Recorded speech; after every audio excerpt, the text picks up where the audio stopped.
So Yes. my name is Mike Rozenblum. As I said earlier, I practice in South Florida. I've been in practice for a little bit over 30 years, and I've had a wonderful time in practice, not just helping people, but also having a repeatable, scalable model. I've had over 100 entries and exits into chiropractic, so I know how to build clinics, rehab them, make them a little bit more functional, and then sell them.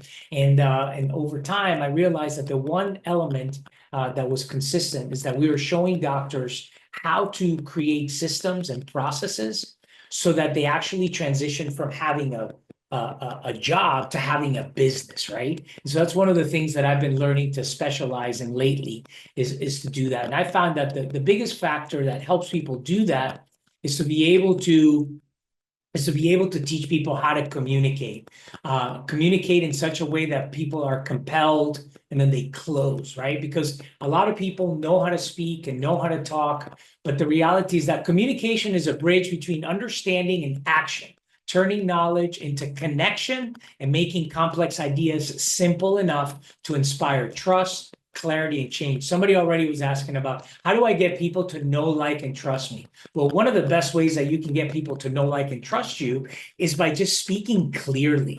Because you'll see this in the presentation, and I'll repeat this over and over and over. I do with my clients all the time. A confused mind always says no. So if we're having a conversation and I start talking to you about some sort of fancy jargon, like, well, you know, the way to convert more patients is by facilitating the speed of efficiency of the conversion of the process of the whatever, and I'm speaking in Chinese, then all of a sudden you go, you know what? I don't understand what the hell that guy just said. So I'm going to move on with my day. That's kind of sort of what happens in our offices sometimes. I do this because I love chiropractic. I'm a chiropractic through and through fan. I married a chiropractor. My kid's been under chiropractic care their whole life.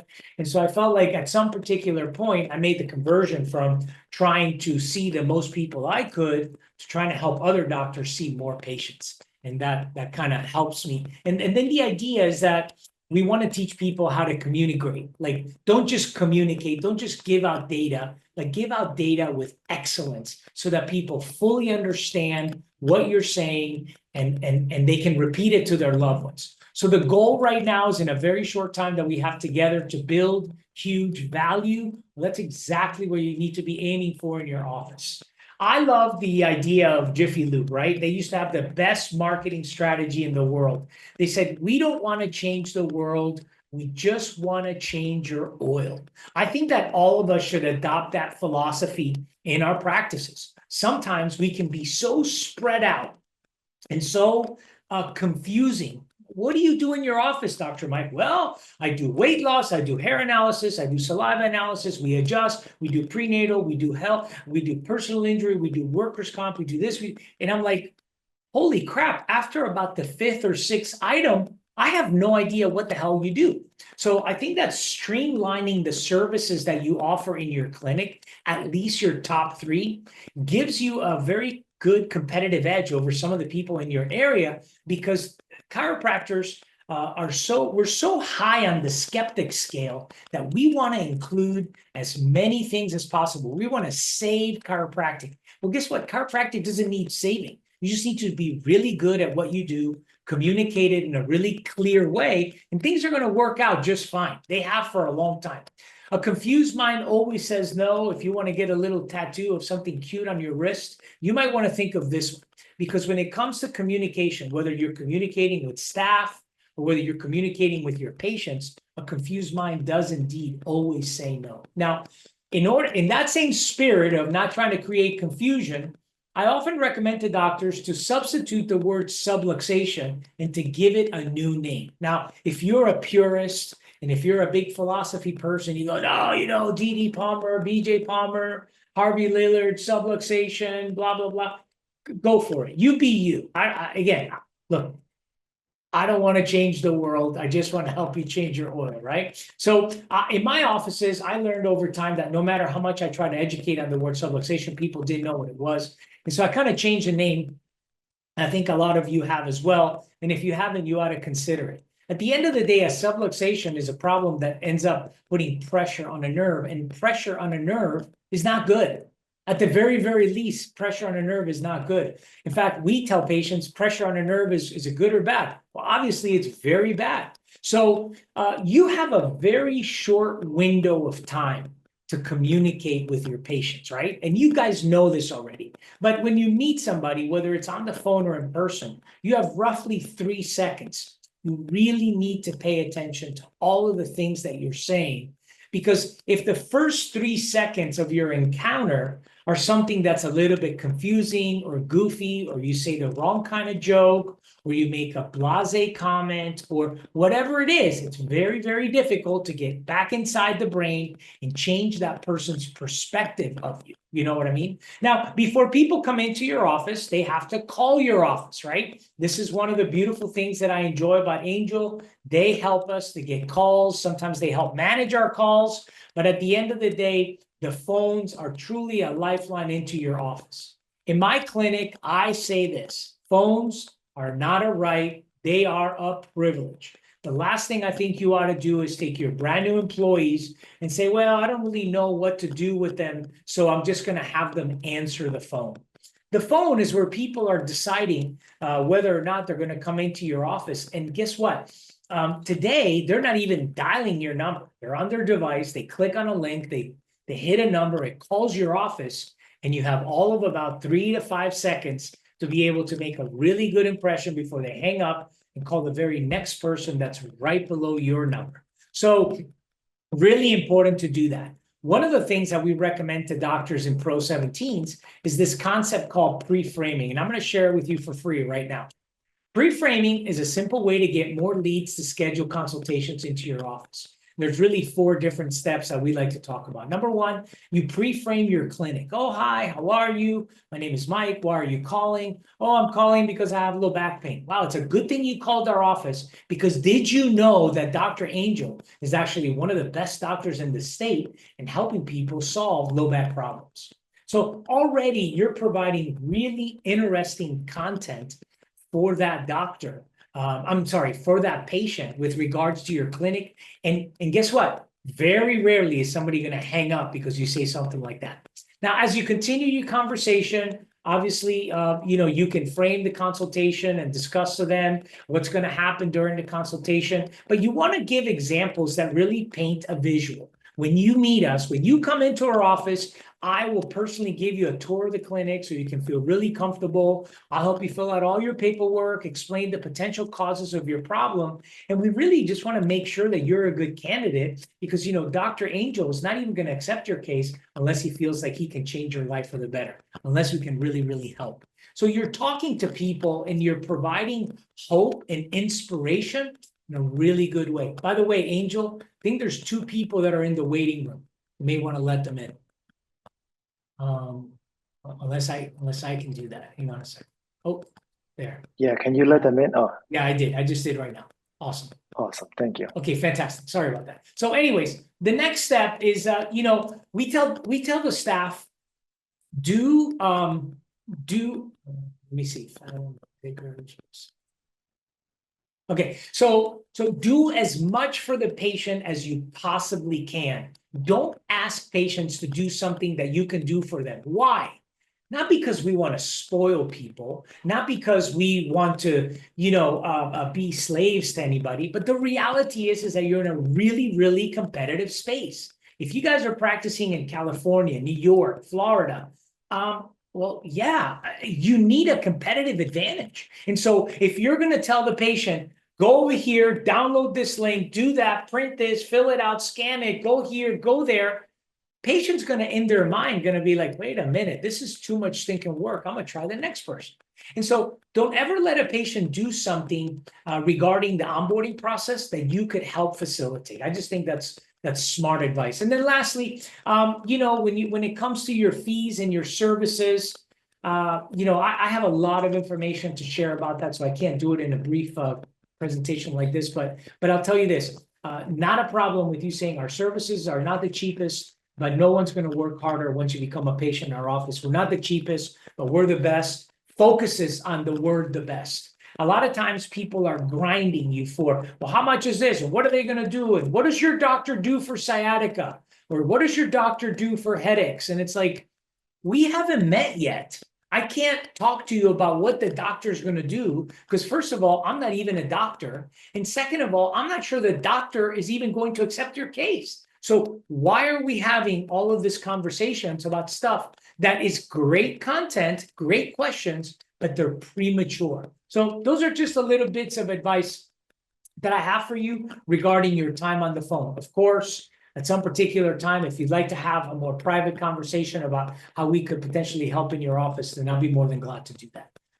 Front desk reception, similar concept, right? People walk in, hey, you must be Angel. So good to meet you. We've been expecting you. How'd you find out about our office? Oh man, I'm so happy for you that you're here. You know, Dr. Mike, Dr. Joe, Dr. whoever really cares about their patients. And so even me as an employee, I love working here, such a caring staff, the doctors, all the team, everybody's nice people. And we really believe that helping patients is something that we get to do, not something that we have to do. Another comment might be, I know you're hurting, but trust me, I've seen people like you come into this office in the same shape you're in, maybe even worse. And after just a few visits, you know, they start to notice improvement without drugs, without surgery. Just hang in there. One of your star people has to be at the front desk, somebody that's smiley, somebody that's loving, somebody that's kind. You can't put your Eeyore, you know what I mean? Like, yeah, hi, good to see you. If that's the case in your office, we definitely need to talk. So paying attention to what you're saying, super, super important. Why? Because words matter. So I hope that you are listening to every single word that I'm saying, because what I have learned about communication is every single word matters. And so that means that if I'm going to communicate with you, I have to choose my words wisely. Because if I give you too little words, you don't have an understanding of what I'm saying. And then if I give you too many words, now you're bored, maybe disengaged, and now your mind is wandering off into what are you going to have for dinner? So very, very important that you spend some time being intentional about how to communicate. Another tip that I give doctors in a call like this is to make sure that you act and operate and behave and walk and talk and sound like an expert. Experts predict the future. And so you should have front desk experts, you should have therapy assisting experts, and you certainly need to have doctors that are experts that are constantly predicting and anticipating, well, the kind of problem that you have, it's going to lead to this other thing. And if we don't do this, it's going to do that. And, you know, the reason I want you to ice is because after what I did, it's highly likely that you may have some soreness or discomfort. But people, here's what I want to tell you. People are desperately wanting to be led. This is why it's so important when patients come into your office that you lead them. A lot of times I see doctors and they're like, well, Mrs. Jones, what do you want? What do you know, how can I help you? And it's like, what a stupid thing to say to a patient. If the patient knew what they needed to be helped, don't you think they'd be doing it? So I don't mean a disrespect. I just mean you have to have an awareness that the people coming into your office don't know what they need, and they desperately need you to help them. If you will put that simple idea in your mind, I bet you your communication will be significantly different. That's what I just said. So the closing begins minute 1 of visit 1. During your consultation, really, really, really important to lay down foundational principles with regards to their purpose in your clinic. During the examination, you need to get to work. You need to really find out, okay, this is what's going on. This makes sense. I can already see why you're hurting. I can tell that you're in the right place. And you need to use the exam, not just as an opportunity to do orthopedic and neurological tests, but you need to use it as an opportunity to connect with the patient. Even the time that you spend taking x-rays is valuable time that you can be building rapport and building relationship so that ultimately the patient will know, like, and trust you by the end of their first visit. So the responsibilities for you and your staff are to connect, and then as soon as you're done with that, then make sure you really connect. I can't stress that point enough. The report is probably the most important piece of the puzzle, right? That's where all of you are waiting for advice and help, and how do I do this, and how do I close them, and how do I handle objections? We'll talk about that briefly in just a second. But $1 million advice that I have for a report is make sure you review the chart. When you walk in there, make sure that, make sure that you know that you're talking to Sam Smith, who's married, who has 2 kids, and he works for the post office, and he's, you know what I mean? Like, make sure you're aware of that person, because having that awareness is going to help you with your connectivity to the patient, to make them feel like, hey man, I'm not just a chart number here. I'm a person. My doctor cares about me. They sincerely seem like they want to help me to live a better life. Before you begin, also make sure that you're going to be free of interruptions. Very, very important that you set aside special time for all of your reports. You can't just walk in and have somebody hand you a chart. Oh yeah, the new patient from yesterday is here for a report. If you do that, then I think that you're not giving giving yourself the best chance for success. So here's some recommendations. Prepare in advance. Make sure that you remember your feelings are contagious. So if you're happy and excited and optimistic, the patient will catch that. Make sure that you're not doing a dialogue, but actually creating, make sure that you have a dialogue and that you're not just creating a monologue. If you're in a report and your reports are 45 minutes and you're talking for 40 minutes, well, wake the patient up as soon as you're done so that they can leave the office, right? So you want to keep things very dynamic, very engaging, and make sure that you remember the importance of having a monologue and incorporating your people. Right now, I'm doing a webinar or I'm doing a small presentation, so we're not having an opportunity to interact. But if we were in person, you would be very much a part of this whole conversation as much as I'm being a part of it as well. Make sure you have eyes to see and ears to hear. Pay attention to what they're saying. Pay attention to their comments. Listen intently. Make eye contact. Those are all things that I kind of think fit under the category of having a good desk side manner. Another thing I wanted to tell you is that similar to dating, right? You shouldn't discuss every single thing in the universe with your patients on visit 1. A lot of times, you're talking to the patient about, how many times a week they're going to come in the 2nd year of care, because after this, and we're going to do this, and we have maintenance, and we have prevention, and we have this, and then your family, and you're so far down the road that you almost can lose connection with the person.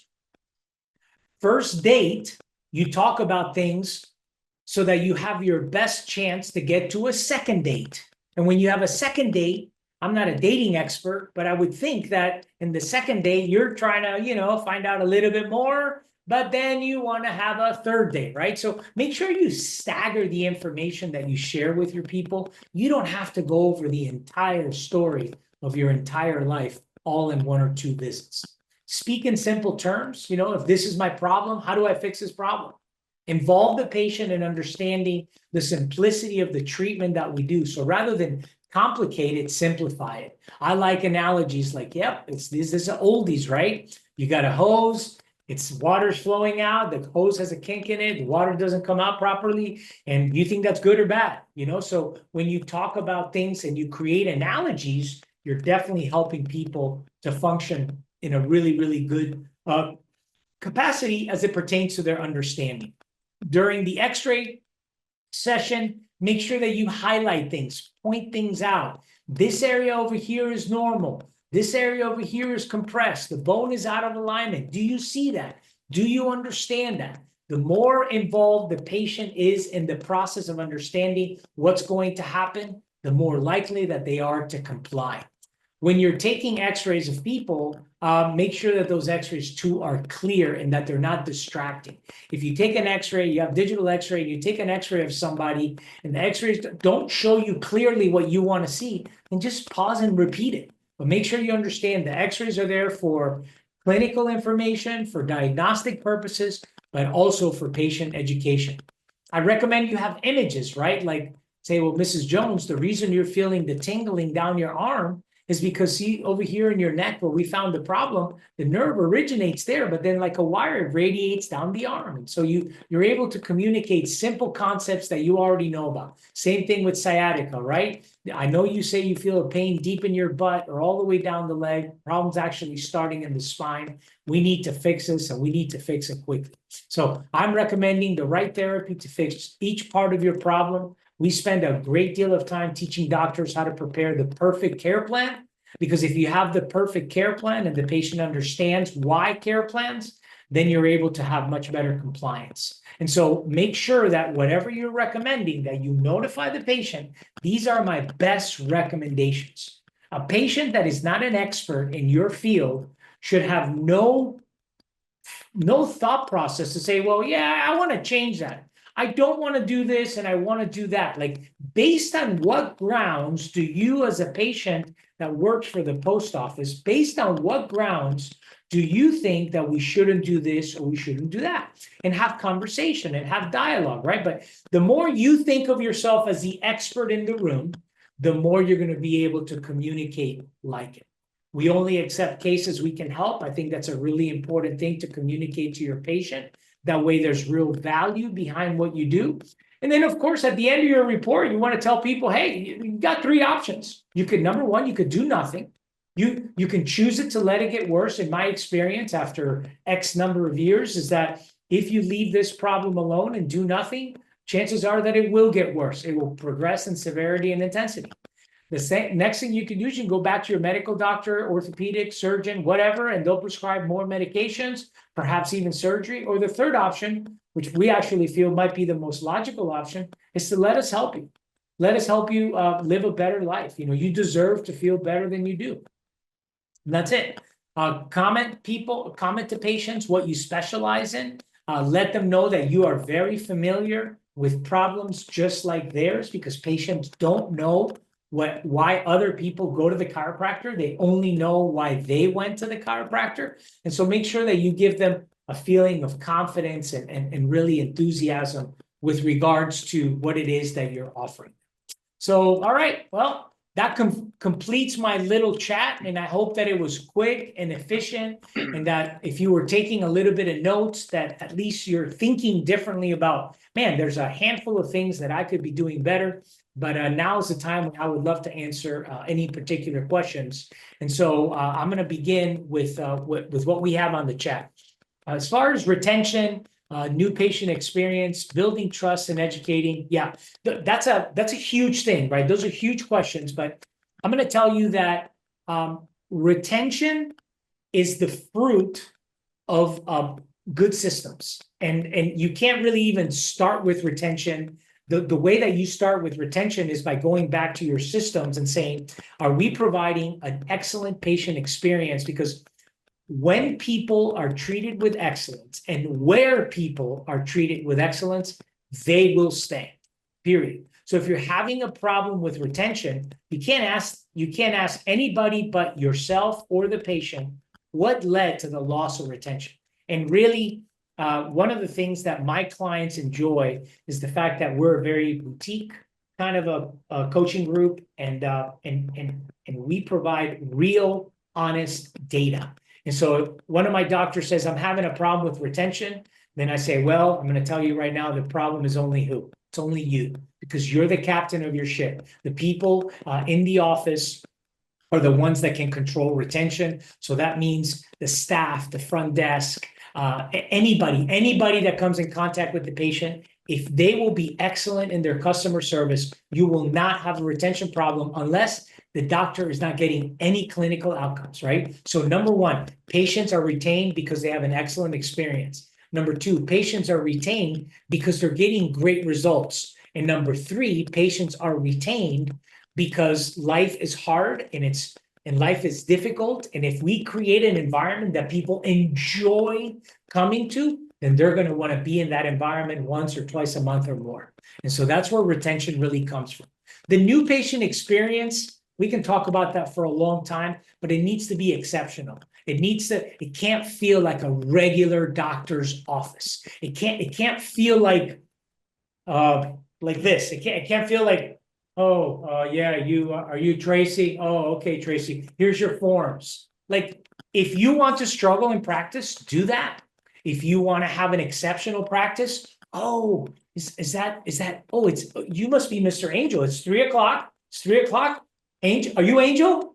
Is this Angel? Oh, we've been expecting you. My name is Mike. So good to have you here. Welcome to our office. I have a little iPad here. It gets a little glitchy sometimes, but I think today it's behaving nicely. And would you mind entering all of your information the best you can? Have a seat here in our lobby. Can I get you some water? By the way, if you have any questions, I'll be right here. And I'm just a holler away. That's how you have an excellent practice. So a lot of times doctors say, well, you know, our patients, we're not able to keep people, we're not able to retain people. Well, you have to look in the mirror. Most of the answers to bad outcomes in a chiropractic setting have to do with the doctor and the staff, not the marketing. I always say during this call, marketing has one purpose. That's to get people into your office.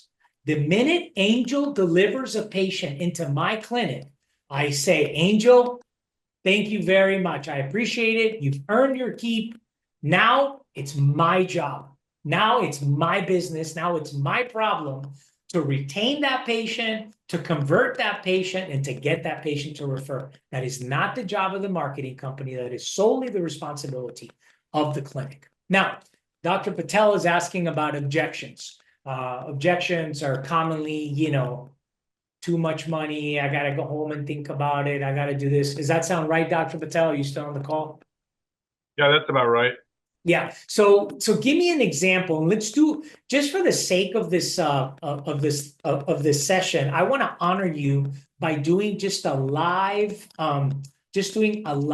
little role play, so that maybe I can help you. So you be the doctor, get right down to it, right? Let's not waste a lot of time, but get right down to it to give me an example of something. You're going to be the patient, okay? And I'm going to be the doctor. Does that sound fair? That's fair. Okay, all right. So, Mr. Patel, what's happening here is you got this problem, and these are my best recommendations and details about the report and everything else. And so the total cost for your program, it's going to be about $3,000. That includes this. That's your entire program for the next 3 months. And the total investment for this treatment program is going to be X. We have a couple of options for payment. We have option 1 and we have option 2. Out of these options, which option is best for you, Mr. Patel?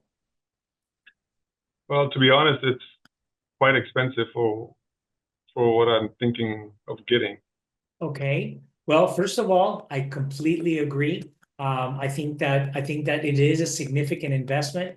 Some of the things that you have to consider are the value of what it could deliver, right? I don't know what you earn on a monthly basis, but I do want to remind you that this is a total that includes all of your treatment for approximately 12 weeks of care, or about 3 months.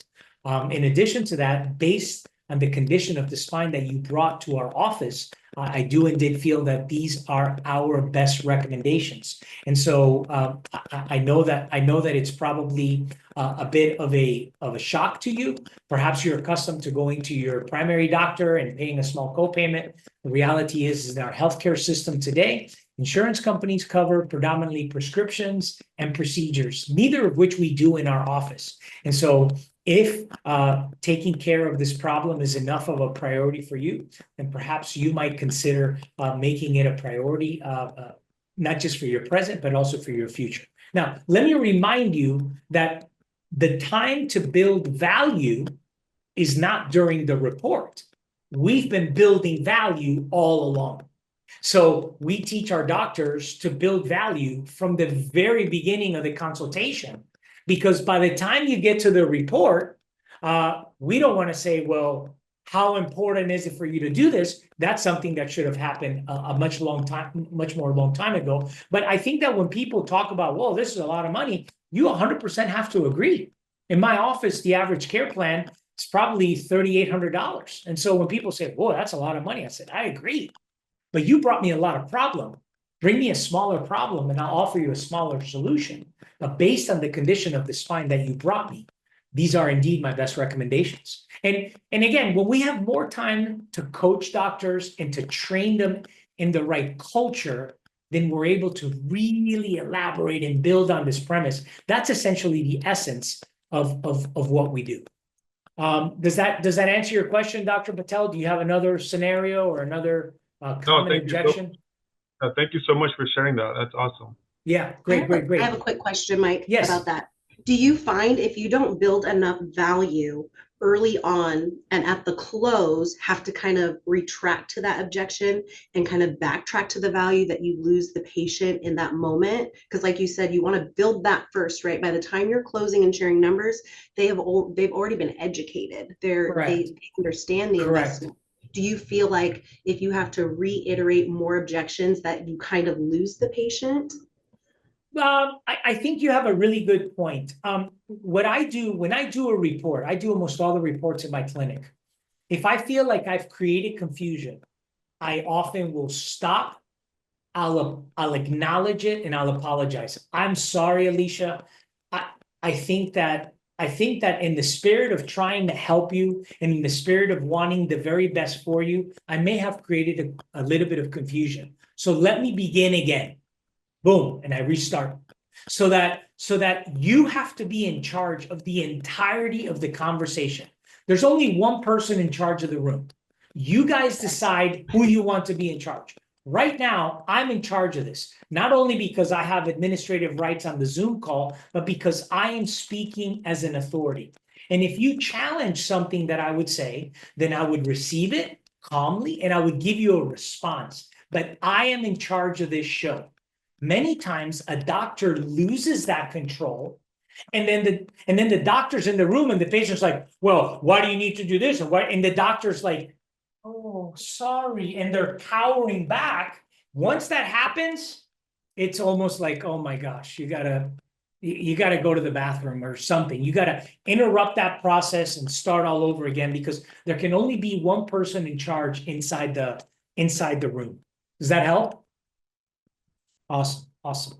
All right, so another thing here, Dr. David said something about well-qualified patients, how to handle needs. Oh, I need to talk to my spouse. That's such a, it's like one of the things that we do in our office is we almost make it obligatory that they would bring in the spouse to the report. Now, it's hard. I live in South Florida. People are so busy. It's literally one of the most difficult things, right? You schedule a report at 4:00 in the afternoon. How am I going to get the husband and the wife to both show up? But we do the very, very best that we can. And I'm going to tell you, I teach my doctors how to do this, and I do this as well. I oftentimes will do a report on Zoom, just like this.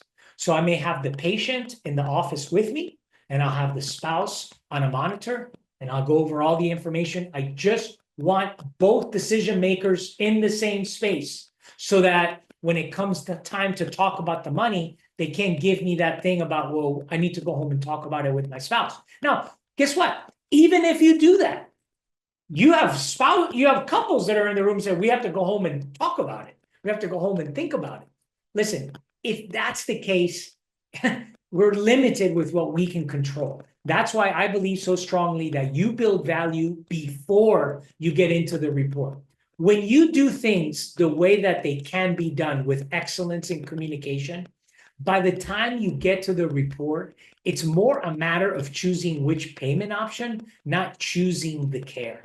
So again, very difficult to teach you 20 years of excellent communication in a brief call like this, but I just hope that it gets you thinking that there is indeed a better way. There's a better way to communicate, and if you have better systems and a better process, then your relationship with your marketing company is a lot more enjoyable because you have a system. If you feel like you need 20 leads so you can close 2 of them, that's not a marketing problem. That's a systems problem inside your practice. Because if I get 20 leads, I'm closing a whole crap ton of them. So you know what I mean? Like the truth is the truth. And I think that I love God, I love Jesus, and I love the Bible. And the Bible says this: faithful are the wounds of a friend, deceitful the kisses of an enemy. I like to tell people the truth, even if it stings for a minute. If I tell you something that maybe slightly offends you for a second, but we help you run a better practice and you're helping thousands more people every year, did I help you or did I hurt you? I helped you. And so the idea is that you have to be accountable. Chiropractic in 2025 is not for sissies. This is not for like wimpy people that are just going to go, yeah, I guess I'll do marketing. I guess I'll do what, I mean, I have clients all over the country. And if you're in a suburb of a suburb of a suburb, and you're the only doctor in a 100-mile radius, yeah, I think you can do whatever you want. But if you're in a city where there's other people and other doctors, you have to have a competitive edge. You have to have a coach. You have to have somebody talking in your ear. I have somebody talking in my ear. If you don't have that, you have a disadvantage. And so I just want to encourage all of you doctors to make sure that you're positioning yourself to win. You know, it's a plan, fail to plan, then plan to fail. So you can't just say, Angel, my marketing isn't working. Like that's not the answer to the process. The answer to the process is if you're getting this many leads or this many leads, how do you convert the majority of them? That's what you can control, because you know what you can't control? You can't control the internet. You can't control Facebook. You can't control how many people are scrolling and clicking and not clicking. That's out of your control. But what you can control is who shows up in your office, how that person gets managed. You can control, and you should control that. So anyways, I think that's really, I mean, really, really important information. I hope all of you take it to heart.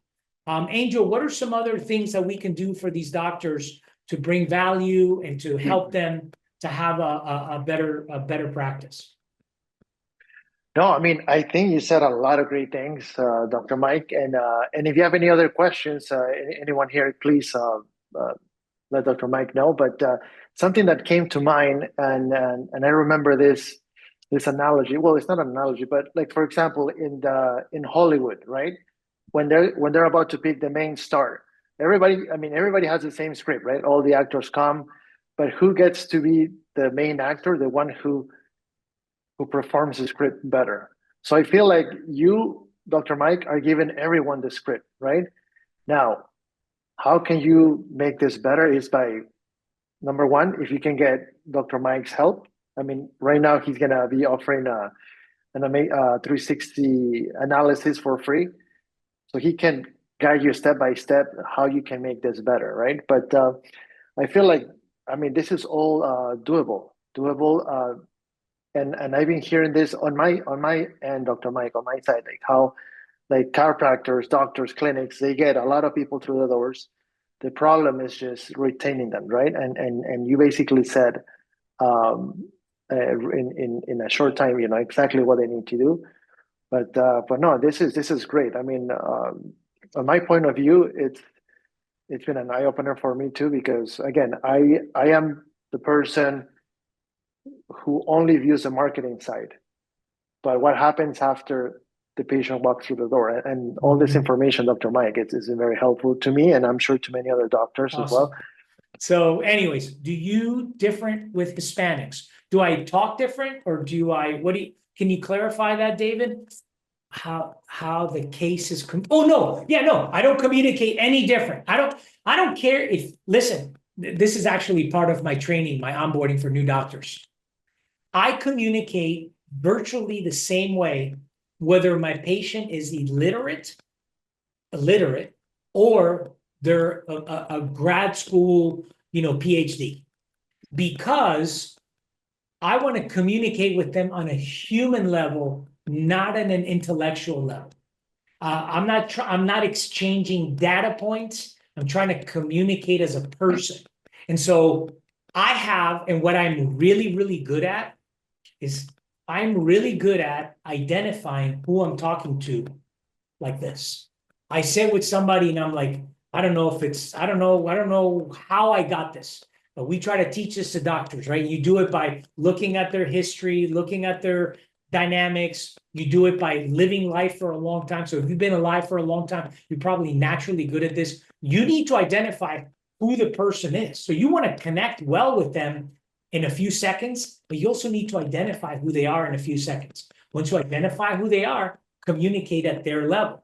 So if I have somebody that's illiterate, I don't talk to them like this, I just speak very clear, very slow, and very simple. And then if I have somebody that's highly educated, I automatically will just up my vocabulary. Well, surely you're familiar with the fact that displacement of a joint may result in inflammation. Does that make sense to you, Dr. Smith? So, but the process, the concept is exactly the same. Because if it wasn't the same, then I get confused and I'm like, oh, who am I talking to? You know what I mean? So the idea is that you have systems and those systems apply across the board. We use the VAX, is it VAC AD to analyze their communication? Oh, yeah. Absolutely. Absolutely. That kind of technology, and with AI, you guys are a step ahead of the game when you're using technology to identify that. So that's really cool, Alicia. But majority of doctors are not even familiar with that kind of content because it's so cutting edge. So I still feel like talking to people, if you're going to err on the side of communicating too simply, you'll never regret it. I have patients that are doctors. I have patients that are surgeons. And I talk to them on purpose, super simply. They come in, they have sciatica, they don't want to get cut. I'm like, man, your disc is bad. You get a bad disc, you got to fix it. And they're like, well, what are you going to do? I'm like, listen, you don't want to know what I do, because if I tell you what I do, it's going to start to mess with your mind on what you do. So just, here's what we got. You got to be here 2 times a week for 3 months, and then we'll help you. And then you won't have to have somebody like you cut you on your back. Like, I talk to people like they're real people. If you talk to people like they're real people, you'll make them feel like they're just regular people. And that's what everybody wants. People want to be appreciated. People want to be accepted. People want to be understood. That's all that people want. They're not, you know what I mean? Like, we overcomplicate this. We make this so complicated. We're like, what do I think they want to hear? Here's what they want to hear. Can you help me? How long is it going to take? How much is it going to cost? That's it. Thank you so much. Well, have a great day. Thank you, everyone. Bye, Thank you, Dr. everybody. Mike. Good to meet you all. Thank Take you. care. Have a good day. Bye-bye. Thank you. Thank you. Bye-bye.